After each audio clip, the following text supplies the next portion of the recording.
Is your check engine light on? Don't ignore it. Stop by O'Reilly Auto Parts today and let our professional parts people scan your vehicle for free. We'll retrieve the codes, discuss possible solutions, and even help you find a professional technician if needed. Visit O'Reilly Auto Parts today for our free check engine light help. O'Reilly Auto Parts. Better prices every day. O'Reilly Auto Parts. Blog Talk Radio. Hey folks, how you doing? It's Danny Tisdale, and I hope you are all doing well, because I'm not doing too bad myself. Drinking some tea in the early part of the day here to kind of kick the day off. A little sugar and honey doesn't help. Nor does it hurt. Harlem. We're going to have a different format today. We're going to talk mainly about what's happening in Harlem and how you can check all that I'm talking about. This is what's trending in Harlem by way of our analytics, and you can check it out and get the latest news that's been trending throughout the entire week. A little different format. We'll see how you like it, or maybe you won't like it. But, let's get started, and we'll go from there. What we try to do on the show on a weekly basis for the most part is to talk to the leaders, legends, and trailblazers in and around Harlem who have influenced Harlem, who's from Harlem. It's been David Dinkins, ex-councilman Rangel, or to a lot of the folks in Harlem who are doing great work time around. And let's see how it goes. But remember, you can always check us out on Twitter at twitter.com/HWMag, and also on Facebook. At facebook.com/HWMag. And just in general, if you want to hit us up, just put Harlem World Magazine in that search bar and you'll find us. Tumblr, YouTube. Speaking of YouTube, don't forget to check out our new audio podcasts that are on YouTube. We know it's a video, but we want to kind of change it up and make sure you can access what we do wherever we do it. And we're now doing it on YouTube. Check us out. Let us know what you think. And on Harlem World Mag, which I'm about to talk about, which is our main content brand hub, here's what's trending. So as I talk about the stories, you can go and check them out on the website. And number one is Mayor de Blasio and First Lady McCray have launched the NYC Crisis Prevention and Response Task Force. Yes. I'll give the de Blasio administration tons of credit, because they're doing great work in sniffing out and finding problems that New Yorkers and specifically Harlemites are having. Mayor de Blasio, First Lady McCray, and City Council members today launched the NYC Crisis Prevention and Response Task Force. The NYC Crisis Prevention and Response Task Force, 180-day effort to develop a comprehensive citywide strategy to prevent mental health crisis and improve the city's response to emotionally distressed New Yorkers. Extremely important. This is something that needs to be done nationwide. The task force will be comprised of experts from inside and outside the government, as well as New Yorkers from Harlem to Hollis, Queens, who have lived with mental illness. Task force will identify ways to increase early intervention and enhance coordination between the city's public and safety agencies. It sounds like this is going to be great work that the city more than needs, and especially when we look at homelessness and what's happening there. Number two trending is a community forum on opioids in East Harlem that takes place. The New York City Health and Hospitals Metropolitan Community Advisory Board will host a community forum on Saturday, today, April 21st, 2018, to focus on opioid use in East Harlem. Guest speakers will include local elected officials, Dr. Ronnie Swift, Chief of Psychiatry at the New York City Health and Hospitals Metropolitan at Silberman School of Social Work, 2180 3rd Avenue, 119th Street, right there on the corner. The New York City Department of Health and Mental Hygiene will provide life-saving opioid overdose prevention training and kits to the community members. Sounds outstanding.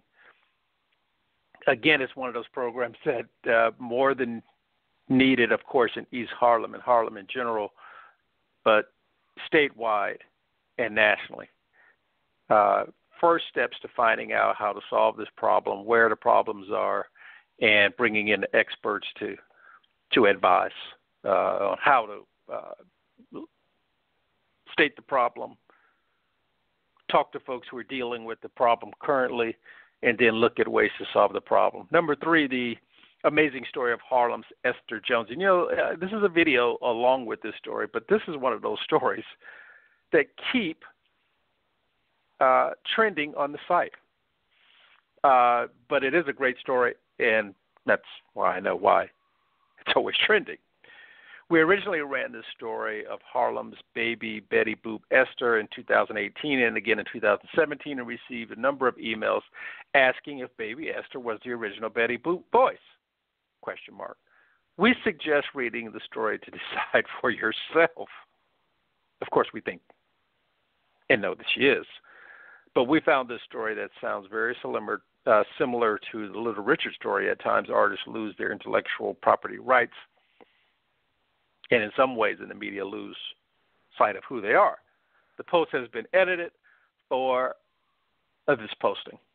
Check it out. I think I love the story, and I'm a little biased. I love all Harlem stories, so this is one of those stories though that is pretty amazing, and as I keep saying it, it's just so many stories in Harlem that just keep coming, and easy to find once they're found, and great to publish it because we just love telling the story of Harlem. And Harlem just keeps giving. That's why we love Harlem so much. And number 4 is Harlem's UMez announces Ken Knuckles to retire from UMez after 15 years of leading the organization. Pretty amazing legacy that he'll leave at the Upper Manhattan Empowerment Zone. They announced this yesterday that the organization's longtime president and chief executive officer, Kenneth Knuckles, will step down in June after 15 years of service to begin his retirement. Knuckles, has had a significant impact on the organization, which works to sustain the economic revitalization of all communities throughout Harlem and on the greater Harlem community.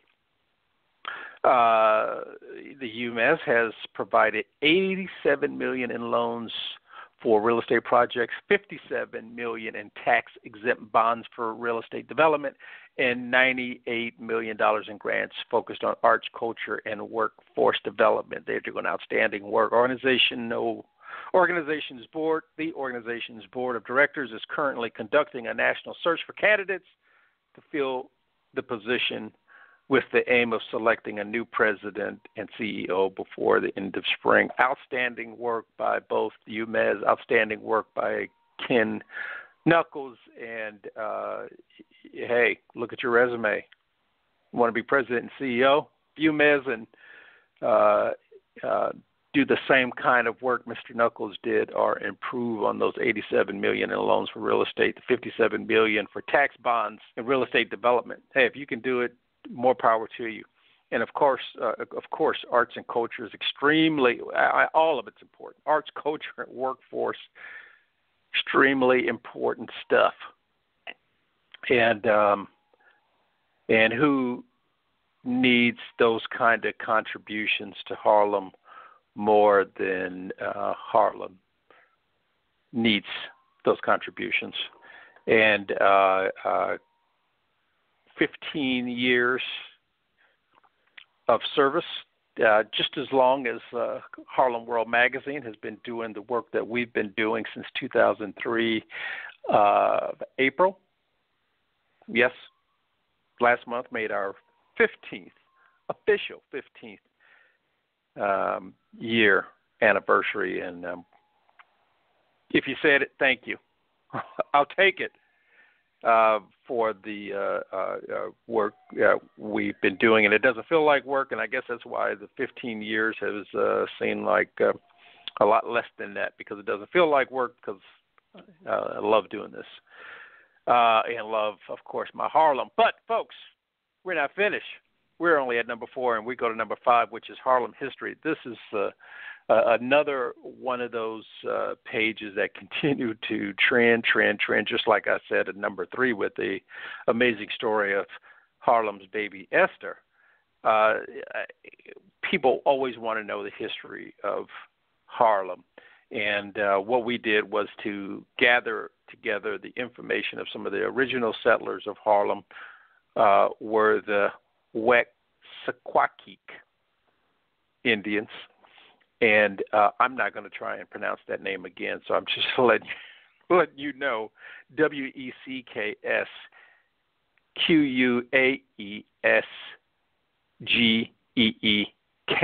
Indians, who raised corn and tobacco, called their own land Quinnahung, or Planting Neck.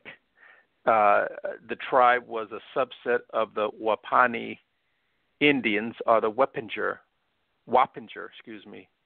Indians. They were a group of Native Americans whose territory in the 17th century spread along the eastern side of the Hudson River from Dutchess County south to Manhattan and east into parts of Connecticut.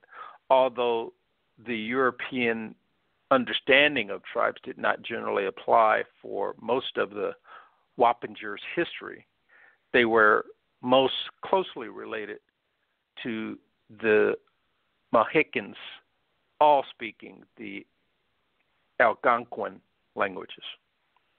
And I apologize for what I know, if not feel, that I've destroyed some of the names, but I will work on that and try not to let that happen again before the next time I have to pronounce that name. It's like people calling me Tisdale or Tuesdale or Teasdale or Truesdale when they're trying to pronounce Tisdale. So I understand, and I will work on that. Again, it's pretty amazing that, things change and nothing stays the same. And, I'm reflecting again on the work that Ken, as they call him, or Kenneth J. Knuckles, has done in Harlem and continues to do until he leaves in June. But it shows you that one person can make a difference. I know some people say that, what I do doesn't matter, anybody can do it. Well, that's not always true. Somebody else in that position as president and chief executive could have brought in, instead of $87 million in loans for real estate, 10. Instead of $57 million in loans, as opposed to 87. $57 million in taxes, tax-exempt bonds for real estate development, $98 million in grants focused on the arts, culture, and workforce. We know we can improve those numbers. But what's great is you set records, and as we know, records are meant to be broken. Well, we're at that halfway point, and I just want to let you know that you are listening to the Danny Tisdale Show. And, of course, I'm Danny Tisdale on my show. This is part of Harlem World Magazine's platform, the #1 magazine in the world for all things Harlem since 2003. Thank you for supporting us and letting us know how you feel and sharing your content that you have about this great community, as CNN has called it. Won't get any argument out of me. Next, we're going down to top 10 trending articles in the Harlem World, and next is Yeshiva University TS 189 President Rabbi Dr. Berman and New York State Assembly woman Carmen De La Rosa were hanging out on April 20th with Yeshiva students, where they were joined by the rabbi and the assembly woman as they led a educational science module for fourth grade students at PS 189. The student members are part of START, Student Teachers and Researchers Teach Science Club. This is great stuff. When I was growing up a few years ago, there weren't science clubs. We didn't have a science club, let alone a science club that had students, teachers, and researchers teach. It's great stuff. A science club, a group which has been running science modules in local public schools since it was founded by Yeshiva University students, Yair Sapersteins, and also Ari Cooperfane. I think I got it right. And they've been doing this since 2011. This year, more than 300 YU students have led START science modules in 10 different classrooms across their 3 different schools. Fantastic work, kids, guys, students and teachers, students and researchers who teach. It's good stuff. It's good stuff because you are laying the foundation for the future kids who will be working in this same field, taking your jobs. And with the rabbi doctor there and the assembly woman, those jobs too. But this is how you lay the foundation. Great work. Great work. Okay.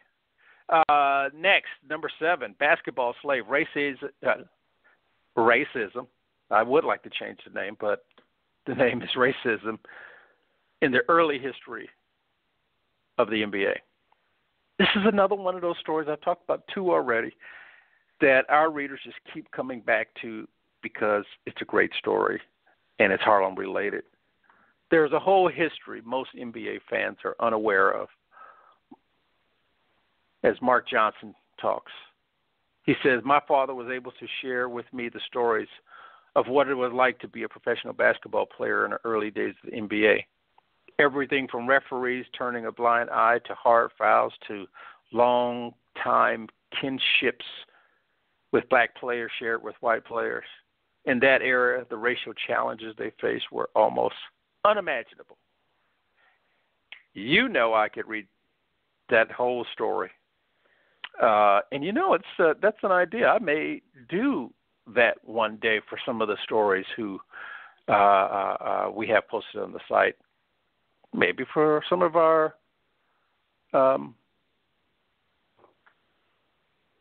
listeners who might have trouble reading. Something to think about. We'll think about it.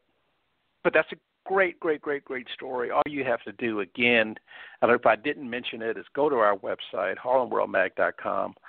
Look at the top right column, and you'll see a grid of 10 images, and those images are our top 10 stories, and these are the top 10 stories I'm reading to you from this week. Next, Los Angeles, Paris Jackson, Michael's girl, wears H&M's Conscious Collection 2018. Harlem loves everything about Michael Jackson and even his kids. Michael's girl, Paris Jackson, models gear from H&M's. We've got an H&M in Harlem on 125th Street between Lenox Avenue and 7th Avenue, Adam Clay Powell and Malcolm X. Check it out. Hot store. But Paris Johnson that the Rock sister? No, it's Paris Jackson, Michael Jackson's daughter, models gear from H&M's latest sustainable fashion collection that you will be able to buy at H&M store on 125th Street in Harlem. 20-year-old wore a skirt made of organic linen, which is a bit above H&M's normal price bracket at $119, and a scarf made from silk and tinsel, a fabric crafted from fiber of eucalyptus trees, which grow quickly and require little water and few pesticides, making it a more sustainable fabric than, they say, cotton. It's great stuff. We think it's a great story. It's number 8. You think it's a great story, too. But, we love those instances where it's about quality of life and improving the life around us, thinking of our kids, helping our planet instead of helping take away from our planet, which is typically the norm. And then on top of it is Paris Jackson, who looks great. And as I said, if you like Michael, you love Paris. And H&M is doing great work with Paris and their designers who are looking at a bigger picture, know what readers like Harlem World readers, whether they're Harlem World readers in Harlem or the United States or around the world, which is who our readers are. We love it. We think you'll love it. And matter of fact, you're proving that you love it because it's number 8 on the hit parade. Number 9, Council 9 members give back to Harlem's Friendly Hands Ministry. This is another event going on today and probably going on, it's going on almost as we speak.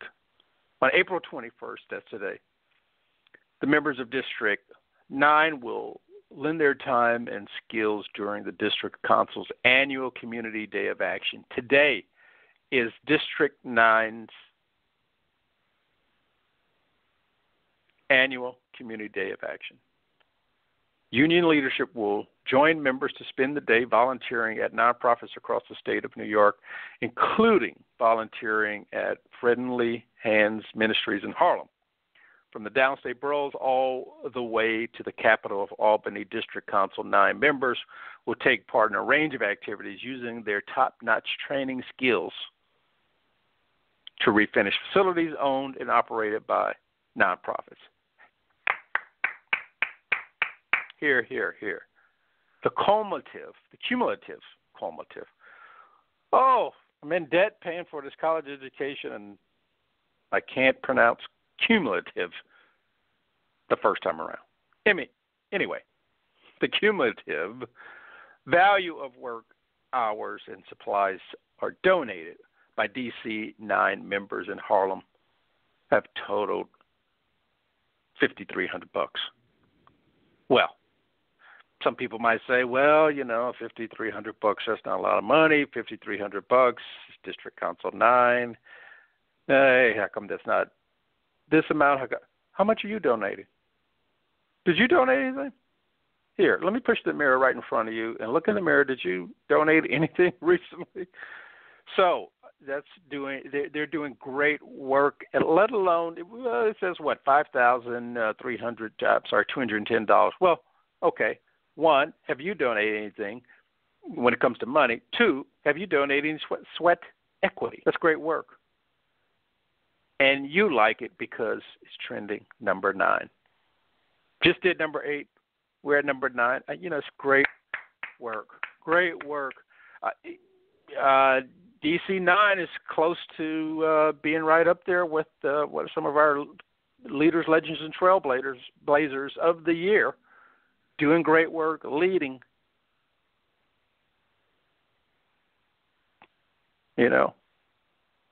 Doing great work. And, you tell us, that's why the darn thing. I almost said a curse word. The damn thing is trending. You're telling us what you like. It doesn't get any better than that. And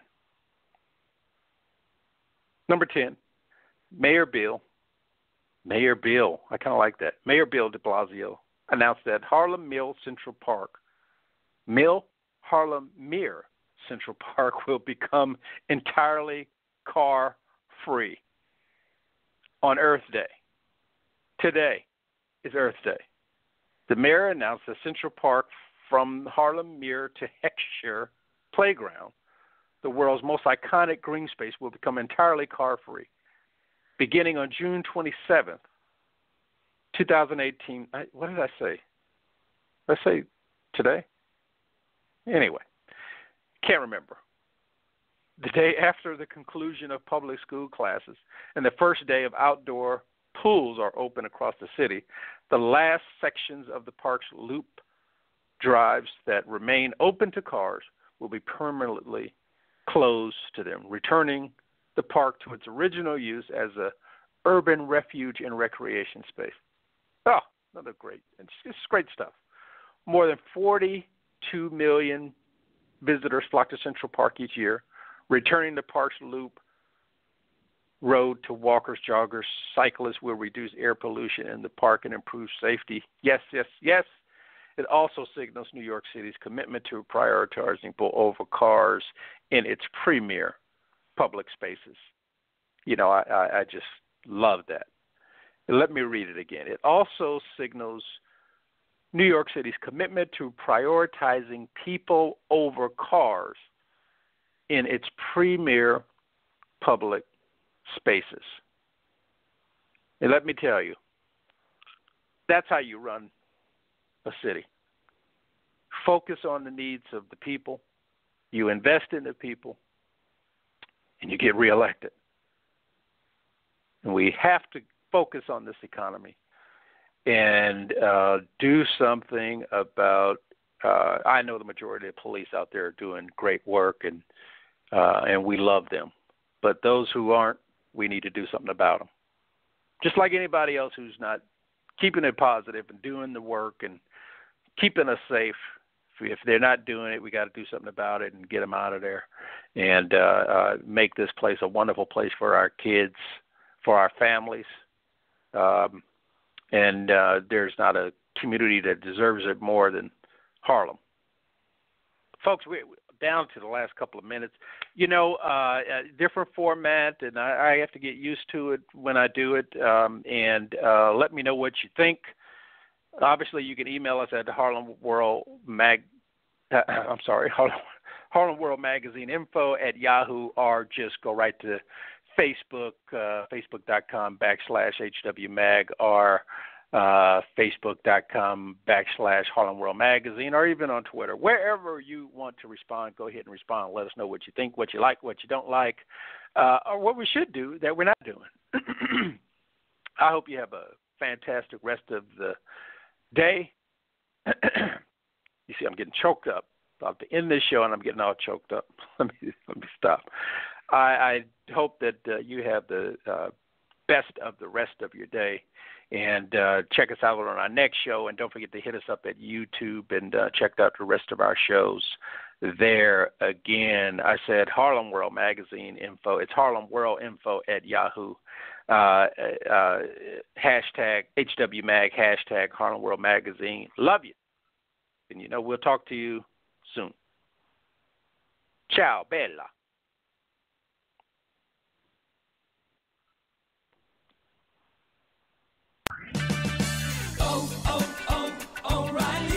Stop by any of the 133 Los Angeles area O'Reilly Auto Parts stores, where you'll find everyday low prices on the parts you need to keep your vehicle at its best. Our guaranteed low prices ensure you're always getting our best deal. In fact, we'll match any auto parts store's price on any like item. O'Reilly Auto Parts. Better parts, better prices every day.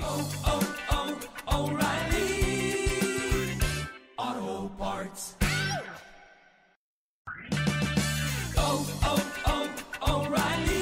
Stop by any of the 133 Los Angeles area O'Reilly Auto Parts stores, where you'll find everyday low prices on the parts you need to keep your vehicle at its best. Our guaranteed low prices ensure you're always getting our best deal. In fact, we'll match any auto parts store's price on any like item. O'Reilly Auto Parts. Better parts, better prices every day. O'Reilly Auto Parts.